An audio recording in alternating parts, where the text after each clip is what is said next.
ERC4626 vaults. One What we're going to do is we're going to first talk about like just fuzzing in general, just for a quick refresher.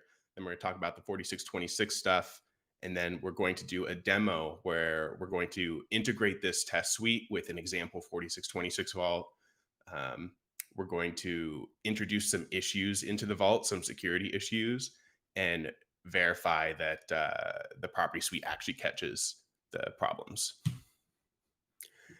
So this is actually the second part of a series on fuzzing with reusable properties. The first part was last week for ERC20. If you want to check that out, you can see it on Trail of Bits' YouTube. And if you're confused and none of this makes sense and you've never heard of fuzzing before, you can also check out the 6-part series on Trail of Bits YouTube on learning to fuzz like a pro. So essentially, what the value proposition of this repository is the goal is to provide these ready to use properties for fuzzing standard contracts that use these standardized interfaces. So like ERC20, ERC4626, they're standardized interfaces. So they have these generic properties we can reason about with protocols that implement those interfaces. And what this would do is this would establish like a security baseline for an interface implementation. So if you use the ERC4626 property suite for your protocol, we can assume that you're not going to have certain classes of security issues because the tests are going to catch that. That means that you as a developer can spend more time developing either other tests or other parts of your protocol or like the front end or whatever, and less time building other tests. This suite also has extensibility. So if you have so like when you build a 4626 vault, you're going to have additional properties of your vault, like additional features beyond the scope of the 4626 spec. You could build those properties on top of this suite so you can further increase your protocol security assurance. And again, integrating this into your test suite would, reduce the amount of low-hanging fruit when it's time to get audited. A little bit about me. I'm Benjamin Samuels. I'm a security engineer at Trail of Bits. Trail of Bits, we're a security consultancy that helps developers build safer software. We're very heavy research and development focused. We use the latest program analysis techniques. If you're using any automated tooling, you might be familiar, like Slither, Echidna, Tealer, all kinds of stuff. And if you want to follow the Trail of Bits blockchain team on Twitter, you can just scan this QR code and it'll do the thing and pull up a Twitter list with everyone on it. So I'll give a couple of seconds for that. So the next thing that we're going to talk about is just like a really quick fuzzing recap. We're going to talk about like the difference between fuzzing and like unit and parameterized tests. Just to like set the table for talking about the 4626 properties themselves. So let's talk about comparing unit testing with fuzzing. What's the actual difference between these two? What's the big deal with fuzzing? So when you've got a unit test or a parameterized test, it always follows this little cycle right here. You've got the start of the test where you have like an empty blank EVM, like blank node. You're going to be setting up all of your protocol. You're going to be deploying it, configuring it, setting up all this stuff you need to test the protocol. And then you're going to run your test.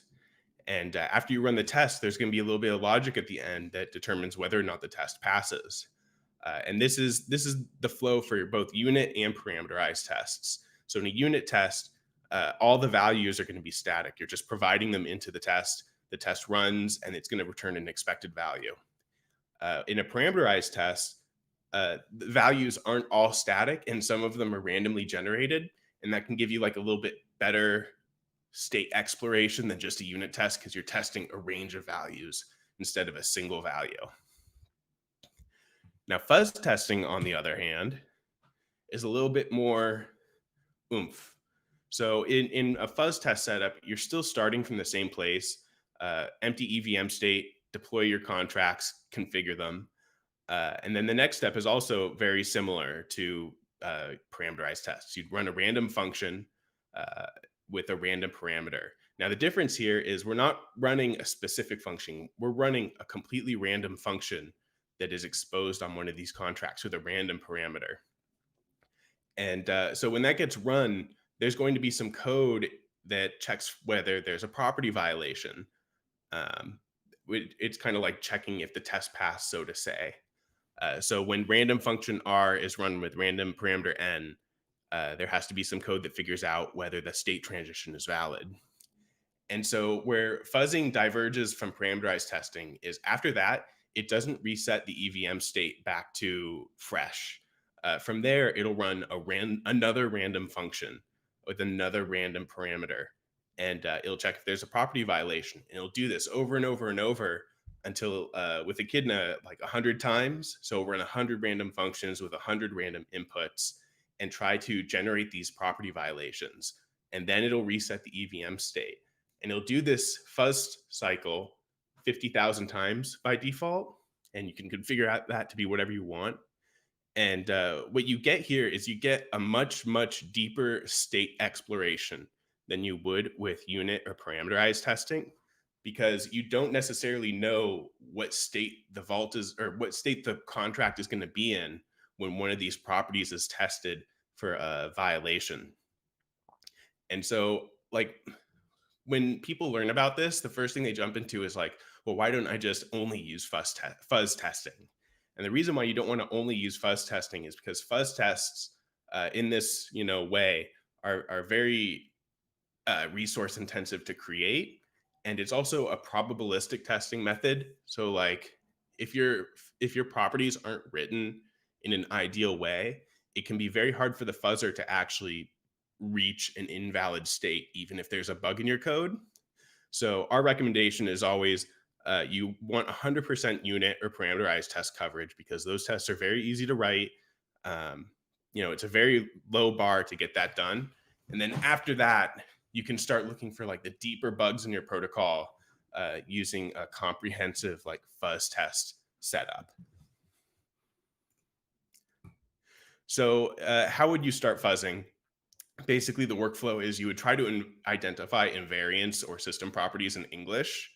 Um, those properties can take a wide variety of like forms. We'll talk about it in a minute. You'll take those properties and like convert them into code. You'd run Echidna or any other fuzzer, and then you would find bugs. So let's talk about how to actually take a property of the protocol and turn it into one of these properties. So the Ethereum standard defines like EIPs and ERCs like ERC20. And these standards define behavior very specifically using language from like RFC 2119 and RFC 8174. And we can see an example here on the left from the ERC4626 spec. So this is for the total assets function. And it's defined as the total amount of the underlying asset that is quote unquote managed by the vault. And then under that, there's a list of properties of this method. And the one that we have right here that we're going to be testing is must not revert. And that's very easy language to take and then convert into a property that we can test. And so on the right here, we have a solidity function for testing this. And basically what it does, it just tries to call vault.totalassets. And if that happens to throw a revert, it'll assert false and let the fuzzer know that something's wrong. This property has failed. A counterexample has been found.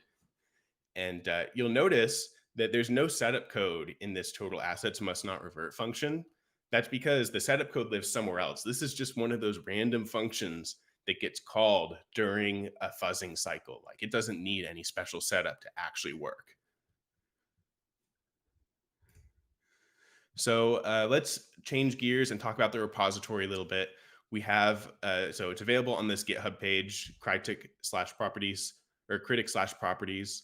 There's 168 code properties that are implemented. There's 25 properties for ERC20, 37 for 4626, and 106 properties for various map libraries. There's also some HEVM cheat code examples and helpers. And there's also some helpers for like logging and assertions and clamping. So like if you're going to be writing properties for Echidna and not necessarily using ERC20 or ERC4626, these helper functions could still be of help to you. So I'd highly recommend checking them out and copying them into your code, into your fuzz properties if you need it. It's also like open source. If you're interested in contributing, check out our contributing guidelines. And yeah, looking forward to any contributions that people have. So with that, that's basically like the high level of fuzzing. We're going to start talking about the ERC4626 stuff, which is probably why everyone's here. So let's dive right in and talk about some of the properties of ERC4626 and how we're testing them. So there is a convert to shares function that's defined by the spec. And one of the properties that the spec has for it is that it must round down towards zero. So how would we test that? And the truth is, if we wanted to like test this specific property, like if we wanted to actually know that it always rounds down towards zero, it's not actually very easy to do that. So instead, we have to like create a derived property that mostly matches the behavior of this property that we actually want to test. So here we have an example function. It's called verify convert to shares rounding direction. And basically what this does is it tries to call convert to shares with 0 tokens. So it's asking the vault, if I deposit 0 tokens, how many shares will I get? And that's stored in the shares minted. And if that's ever 0, then the property is broken. So if it, excuse me. So basically, if you're able to deposit 0 tokens and get more than 1 share out of it, then that's a bad time. But also, it's important to notice that this actually isn't a very good example of a property. So we're trying to convert this 0 value into something that's going to round up. So like when this fails, it's probably going to be giving us a shares minted of like 1 way of shares. And that's a very specific place in the world of all possible states that this vault could be in. We'll talk about a little bit of a better way to test this later, but like this would work, but it'd probably take more than like 50,000 runs to get it to trigger on a vulnerable vault. It'd probably take like 400,000 runs or something. So as a unit test, this property would only be tested once. And we would only be testing like one possible place in this entire state, the world of states that this vault could be in, that this property holds. But as a fuzz test, we have a little more access to like more states, and we can test larger areas of the state space to make sure that this property holds true. So for the next part, let's talk about like what we're actually going to be testing here, because clearly not every single property of ERC4626 is going to be testable in like this generic way where anyone can plug it into their protocol. So in terms of your, like, let's say you're implementing 4626 on like a vault, and you're building a protocol or whatever, there's going to be this whole set of properties of your implementation, and only a subset of those properties are actually properties of ERC4626, because you're going to be adding other stuff. You're going to be adding like strategies or all kinds of stuff. And of those properties of ERC4626, only a subset of those are actually properties that can be tested generically. And those are what we're trying to cover with this package. So let's talk about what actually is generically testable. We've got basic vault functionality and feature compliance, stuff like withdraw must deduct less than or equal to the number of assets predicted by preview withdraw. We can do very basic tests like that. We can test like account agnostic properties, like how max deposit has to assume that the sender or receiver has infinite assets. We can test certain security properties like vulnerability to share price inflation attacks. And we can also test some rounding issues, like how deposit is to round down the number of shares that are minted. So in terms of things that are not generically testable, we're looking at like optional or implementation dependent features. So like there's a property that convert to assets must be inclusive of fees. Now, there's no way for a generic test suite to know whether your protocol include has fees at all or not. And there's also nothing in ERC 4626 that says like, hey, what's the fee on this vault? So there's no way for us to actually test this in a very generic way. And then there's properties that require unscoped interfaces to test. So, like, let's say you're making an ERC 4626 vault that's in front of Aave, and Aave, for whatever reason, will revert if you deposit under certain conditions. There's no way for the Fuzz test suite to be aware of any of that, to be aware that Aave exists. The thing about ERC 4626 is that it's a front end spec. It doesn't say anything on the back end, like where the assets go, how the accounting works, any of that stuff. So there's no way for us to actually test those kinds of properties generically. And then last but not least, anything that's in your spec that, or anything that's in your protocol that isn't part of the spec, we can't test that generically either. So with this in mind, like there's going to be a good way to use critic properties, and there's going to be a bad way to use it, or like a lazy way. So the quick and easy way would be, one, you should have 100% unit test coverage. Don't even start thinking about fuzzing or like advanced verification unless you have 100% unit test coverage, because like that's that's like the baseline. That's like the bottom of the barrel. You have to have unit test coverage before you start looking into this more advanced stuff. And so like once you have that, the quick and easy way would be to just add critic properties to your fuzz test suite, run critic properties, and call it a day. But that's not really going to get you the most possible out of this test suite. The right way to do it would be to have critic properties, to add any extra ERC 4626 properties. Like, so if your protocol has fees, add some properties for, fees. If your protocol has specific stuff, add protocol specific properties. And that way you can get the deepest possible like test coverage, the deepest state exploration, and the highest verification that you can possibly get. So we're going to be switching to the demo now. And basically the plan with the demo is we're going to set up the property suite with a soulmate based vault. We're going to be adding some flaws and observe the properties being broken. And we're going to talk about how some of the properties are tested. Like earlier, we were talking about how that convert to shares property, the round down property wasn't actually that good. We'll look at why it's not good, and we'll look at a better alternative for testing that property. So let's go ahead and switch over to the demo. Cool. So we have a very basic Foundry project right here. We're going to be using Soulmate for the ERC 4626 mixin. And we're basically just setting up like the minimum, most basic possible vault. And so here's what it looks like. There's a couple of things that you have to override to get the mixin to actually work. So here we override total assets, and it just returns this tracking variable for total assets. We override before withdraw and just update total assets. And we update after deposit, or override after deposit, and it just updates total assets. And this is the minimum possible configuration for Soulmate to get it to actually work. And so what we're going to do is we're going to follow the instructions in the README.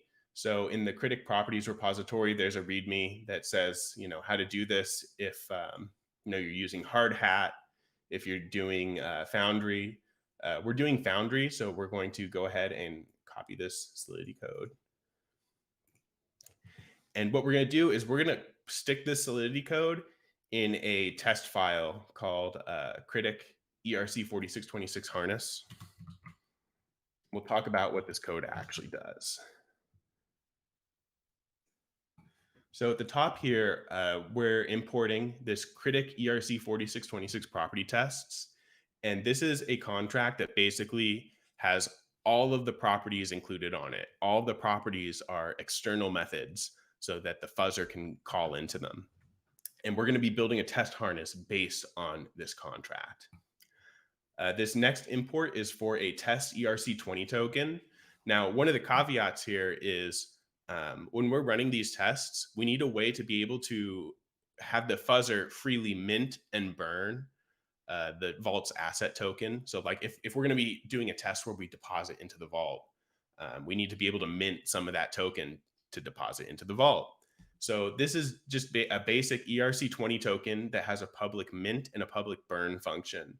And if if you have some kind of like test harness in your protocol that does the same thing, you can go ahead and use that. But for here, we have like a default provided test ERC20 token. And then we're going to go ahead and add our vault implementation. And I think this is supposed to be vault.sol. The contract's name is vault impl. So here we have our test harness, and we're inheriting from this property test contract. We construct the asset token, which is going to be test ERC20 token. We construct the vault, and we're going to be calling this initialize function. Actually, let me make sure that the constructor for this vault impl is correct, because I think it's got asset name symbol, asset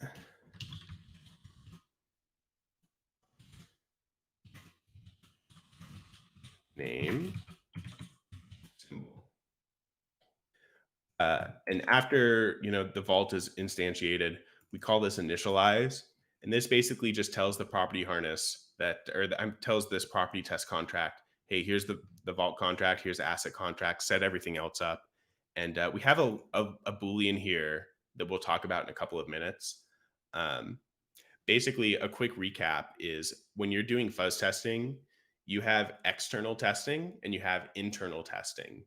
Internal testing is when the fuzzer has access to internal functionality of the contract being tested. And external fuzzing is when the fuzzer only has access to the external methods of the contract.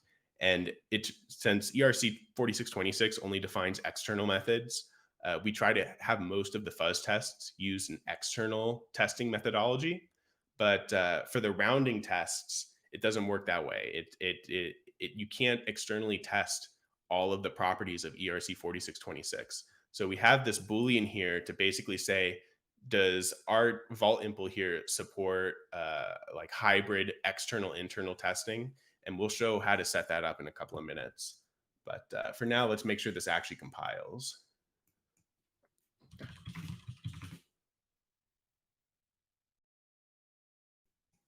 Hallelujah. I need a pragma. No, it doesn't matter, but I don't want my warnings. Cool. So this compiles, and when we go to run Echidna, we're going to point it at this test harness, and this is what it's actually going to be running against. So another thing real quick is you're going to want to set up a Echidna config file. So you can get a corpus directory, you can set your test mode to assertion, you can have a test limit, and all kinds of configurations. We're going to be using that today. So Echidna contract.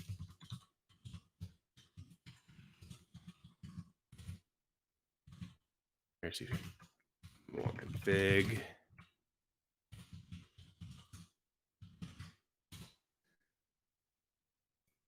So now Echidna is going to run, as long as I didn't have any typos.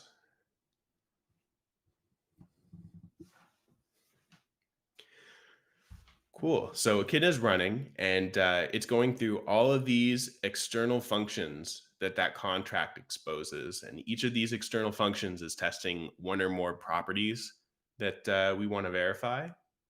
And we're just going to let this run through. If you're not familiar with this output, the corpus size here is kind of interesting. It kind of models the paths that Echidna was able to explore, because like if it's calling all these functions randomly with random parameters, it doesn't necessarily know what's going to just outright revert and what isn't going to outright revert.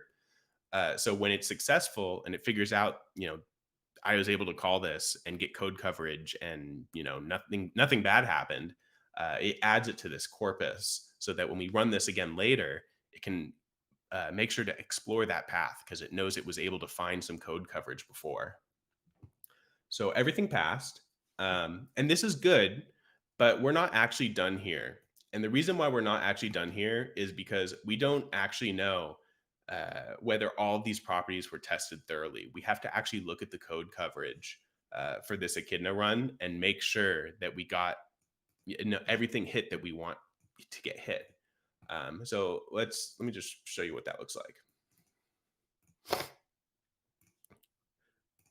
So this is the code coverage results for our most recent run.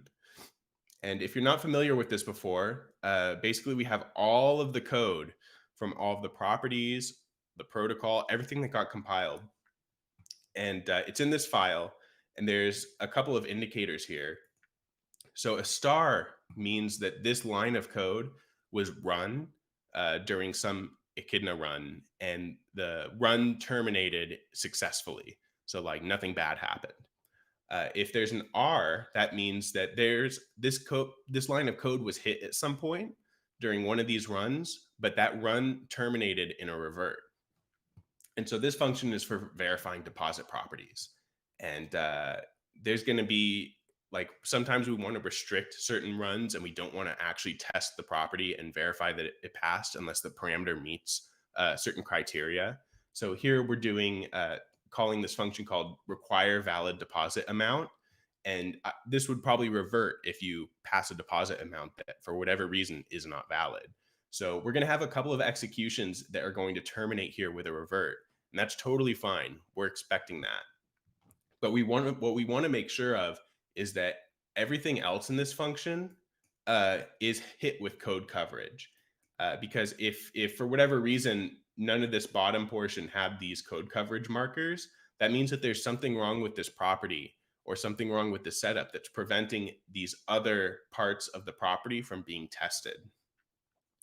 And so I'm going to search for rounding because I know it's not going to work. So in our rounding properties, we have this function here, which is similar to the one you saw earlier, which is called verify preview deposit rounding direction. And you'll notice there's no stars here, which means there wasn't a single run of this function that terminated successfully. They all terminated in reverts.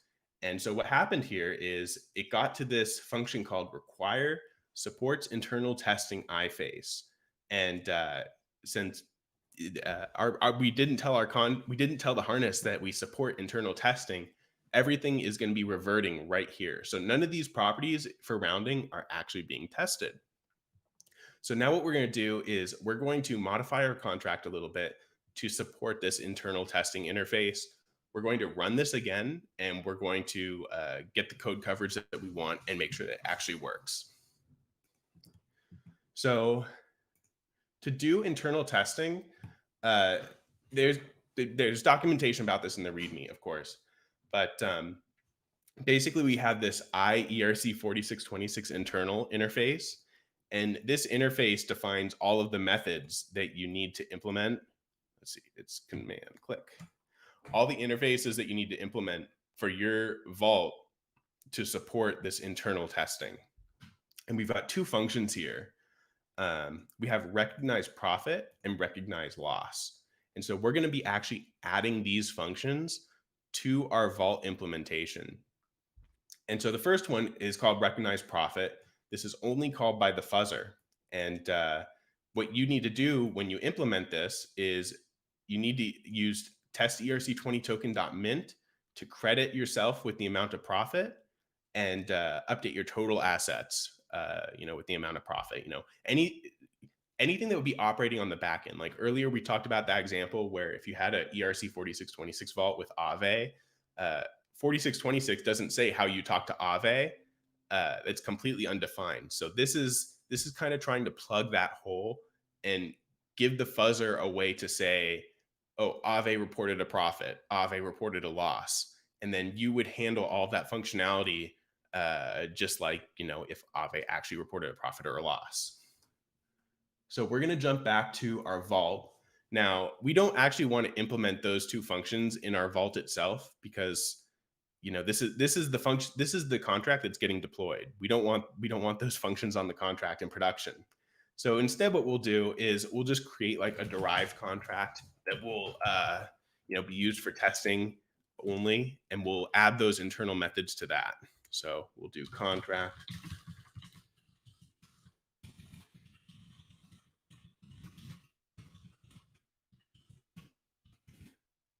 grab that constructor. Actually, let's grab the constructor and this fixed math.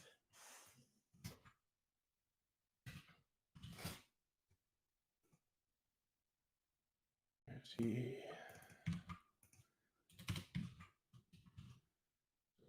Asset name symbol. And when we're implementing this interface, you don't actually have to add the interface to your inheritance, because the only way the fuzzer actually knows if you're implementing this is using this Boolean down here that we talked about earlier. So we're just going to go function recognize profit.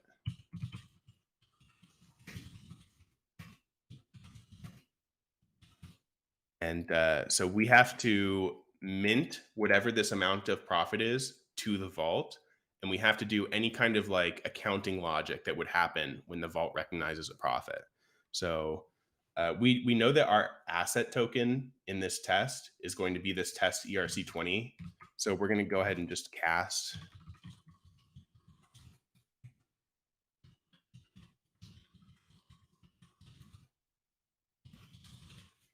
And we're going to update our total assets, because this action of recognizing profit is going to increase our assets under management.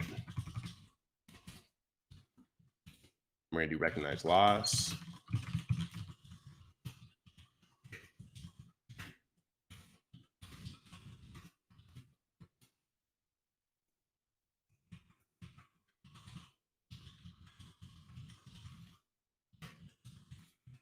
And deduct. Then we're going to change this Boolean. Actually, wait, hold on. We're going to copy this, the name of this contract. We're going to change the contract down here. And we're going to change this Boolean to true. Now let's make sure it compiles.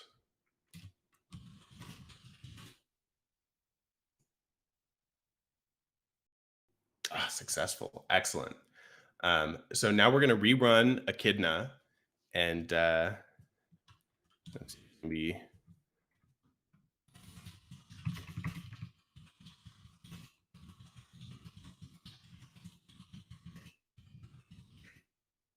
echidna.config.yaml.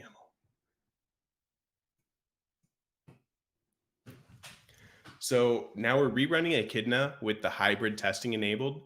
So Echidna is now going to be able to test all the external methods and these two additional external methods that kind of expose internal functionality of our contract under test.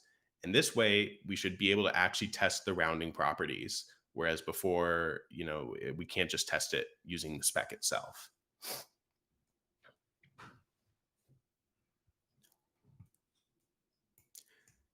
I might have a bug left over from an earlier run here. Convert to shares must not revert.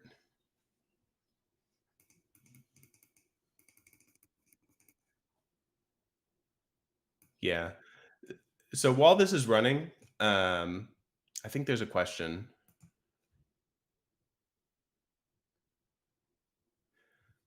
So there's a question: in which function are the verify file, or in which file are the verify functions actually stored? So this is a Foundry project, so it's going to be I forgot to say earlier. So I installed this using just like forge install critic properties. That's all you get to do. I forgot to mention that earlier. So under properties, contracts, 4626. This is the contract that we're inheriting from, and it's got all the basically like subsets of properties that we're going to be testing. So if you only wanted to test it like the rounding properties, you could just inherit this instead and just use it. And then here's the properties themselves. I think that Echidna run is going to be done. We'll take a look at the results real quick. We're mostly concerned with making sure that the rounding properties actually worked. But yeah, no, keep the questions coming if you've got more.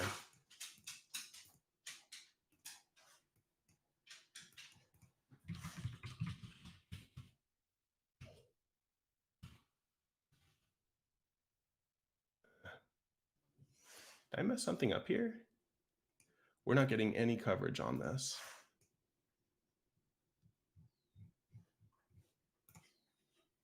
Is this the correct run? We might have to rerun this real quick. If you have any questions, yeah, feel free to drop them in the chat while I'm debugging this. It's funny, like with a demo, it's like I ran this demo through probably like 5 or 6 times, and each time I had to reset the demo back to the initial condition. And what looks like is going on right now is when I introduce a bug later, the bug is in the rounding logic, and the rounding logic is actually what's throwing the error right now.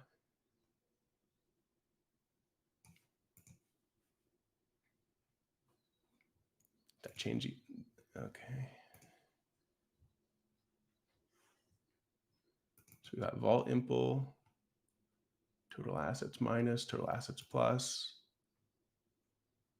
total assets plus minus, plus equals.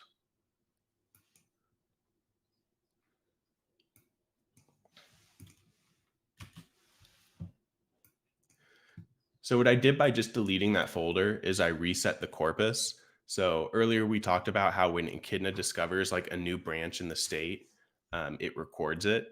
And I wanted to reset that just to, you know, kind of level the playing field in case something from when I was testing this with a bug might be screwing with it.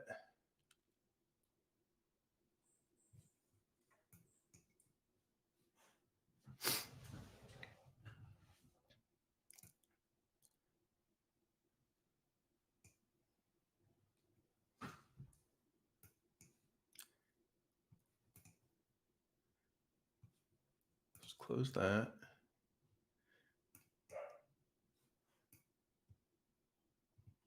But yeah, it's actually kind of interesting. But let's actually talk about some of those testing methods real quick. So earlier we were talking about how the convert to shares rounding, like the way that we were testing it with convert to shares with 0 tokens wasn't very good. Let's actually jump into that and talk about it real quick. So ERC4626 properties, must not revert. We want rounding properties. So we want convert to shares rounding direction. So this is the property that we talked about earlier. There's a note here because this property doesn't actually work with Soulmate because of how Soulmate does price per share calculation. But the problem with this is only going to produce a rounding error over a very, very limited part of the state space for the entire project. So what's more ideal is to do like a differential testing. So for ERC4626, the spec is very good about providing multiple methods for doing the same thing in a slightly different way. And that makes it much, much, much, much, much easier to generate differential fuzz tests. So here is a better version of that, and it's called verify convert round trip. And so the way that this one works is instead of just plugging in 0 tokens and seeing if it'll generate 1 or more shares, it just plugs in a random amount for convert to shares. And that's going to tell, oh, you're going to get this many shares or this many shares out of it if you deposit this many tokens. And then what it does is it goes in the opposite direction. So it says, if I'm giving you this many shares, how many tokens am I going to get out of it? And we're going to get this many tokens that would be theoretically withdrawn. And so if this amount of tokens that we're withdrawing is higher than the amount of tokens that we initially deposited, then by inference, there's going to be a rounding error somewhere in this calculation. And The nice thing about this is this works at a much larger part of the state space. Basically, if the price per share ratio of the vault is, around a certain number that introduces a rounding error, it's going to trigger this property. And you want these properties to be as triggerable as possible when they are actually wrong. And this one will catch an issue in like maybe 15,000, 20,000 runs. Whereas that other one, where we do convert to assets zero or convert to shares zero, you have to run this maybe an order of magnitude to 2 orders of magnitude more runs to actually catch the bug that happens. Okay, so that Echidna run passed, which is what we were hoping for. So let's take a look at the corpus and make sure, or I'm sorry, the coverage. Here we go. It's actually working now. There's probably some kind of taint from a previous run that, I'm doing this live, so I'm not able to keep track of it very well. So we're going to take a look at our rounding properties and make sure they're actually being run. And as you can see, now we're not stopping at supports internal testing iFace. It just keeps on going, and it finally gets to that last assert GT, and it's able to run that, and it doesn't generate any problems. And this is what you want. This is going to get you the most possible out of this default set of properties, and that's really good. Another important thing to keep in mind when you're looking at this code coverage document is there's a bunch of properties where the spec says this function must not revert. And the way that these look on the code coverage is going to be a little bit different than everything else. So like this is verify that the asset function does not revert. And when you look at this, it almost looks like it's not being covered because basically it executes this line, it's successful, and there's no reverts anywhere in this function. It's kind of weird looking, but this is actually the intended behavior, because if this line down here was run at any point or ended in a revert, then this property would have failed. So it looks like everything is working now. So I'm going to actually try introducing a flaw, and hopefully we're going to actually catch it. So let's start with something like really, really simple. Let's make total assets revert, because like this is like trivial, but just so you can get a feel for it and see what it looks like. This should generate a counterexample almost immediately.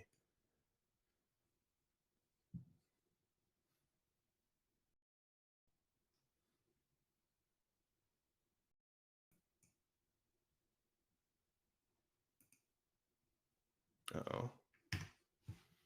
I swear, whenever it's a demo, that's when everything bad has to happen.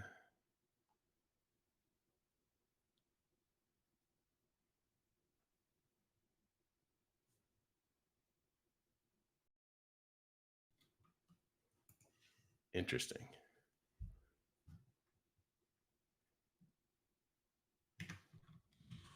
Make sure this still builds.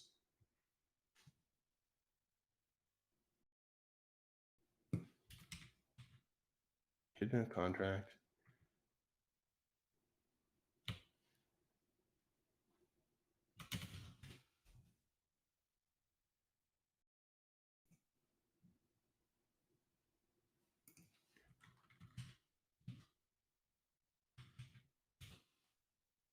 I knew I should have just recorded the demo.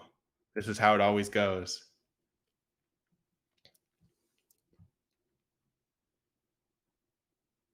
Maybe it's because I have multiple shells here. There might be a like an environment variable or something.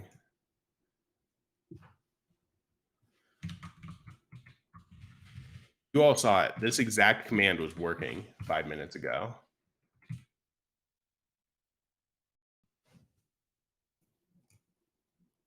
What changed? Reset the corpus again and delete the cache. Now forge build should actually build. Now Echidna test should actually, oh, whoops, wrong Echidna. So much for my trivial example, guys. Sorry about this.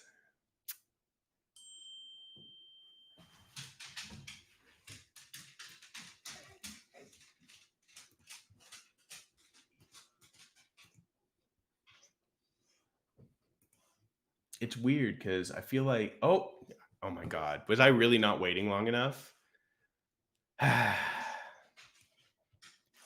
Well, okay. We'll talk about these results now. So, as you can see, it failed basically immediately, and it wasn't just the total assets one that had a failure. It's also a couple of others. So there's multiple functions in ERC4626 that have this should not revert property or must not revert. And so if any of those functions call total assets, those are going to generate a revert as well. And I think inside of preview withdraw rounding direction, it's going to call total assets at some point, and this function, the way it's being called, isn't supposed to revert. But as you can see, a little bit under it, total assets must not revert failed, and so that's our trivial example. Let's do something a little bit more complicated, dare I say, as the demo gods strike me down for my impudence. So we're going to try and introduce a rounding bug. So Soulmate defines like convert to shares and convert to assets, and they do this mul div down. And this mul div down is to make sure that it actually meets the spec and rounds the result down. So we're going to go ahead and override one of these, and we're going to change it to actually round up instead of rounding down. Change this virtual to an override. We'll div up instead of down. And let's get rid of that revert from earlier, or the assert false, so that this actually runs. So now when this one runs, we at least one of the methods that make sure that the convert to shares rounding direction is correct should throw an error. I'm going to delete my corpus thing. Actually, no, I'll leave it. We'll see if it works this time. I think the startup time, I'm just not used to it getting stuck on that screen for a while, but you know how it is.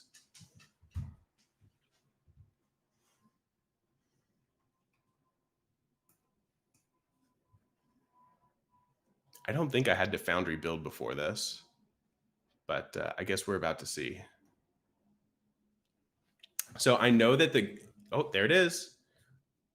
Excellent. So convert round trip failed, and a couple of other functions failed as well. As I said earlier, sometimes there's other properties that are kind of dependent on other properties working, so that when a downstream property fails, a whole bunch of them fail at the same time. And so sometimes it can be a little bit challenging to debug this. So just keep that in mind, stick through it. Notice that our bad convert to shares rounding property still has not triggered.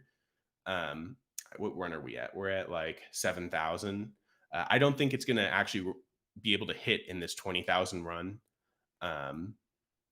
But yeah, no, that's pretty much the high level of it. I think this is going to be very useful if you don't like writing tests, and hopefully that it's easy enough to set up that you could set this up without a problem. Maybe integrate it into CI and get like a base level of assurance about your protocol. So let's switch back to the slides real quick, and so that's basically it. If you have any questions, drop them in the chat. We've got a couple of links here. We have, if you want to see the rest of TrailofBits' resources on building secure contracts, we've got this website for secureattackcontracts.com, and there's a whole bunch of guides there on using Echidna, fuzzing, Slither, all kinds of things. I highly recommend it. There's also the properties repository with these 4626 properties and the ERC20 properties. There's a link to Echidna here if you want to check that out. And yeah, there's our Twitter thing if you want to follow us on the Bird app. But yeah, that's it.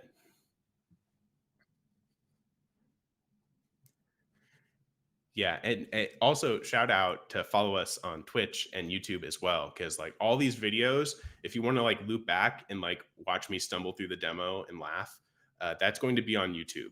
And you know, we're not going to cut that out. So you know, if there's anything here that you missed and you want to watch again, go check out the YouTube. There's there's a 6-part series from the streaming a couple months ago that was really good, that talks about building advanced properties and stuff. Um, but yeah, no, that's pretty much the kit and caboodle. That's all she wrote. Um, yeah, thanks for your time.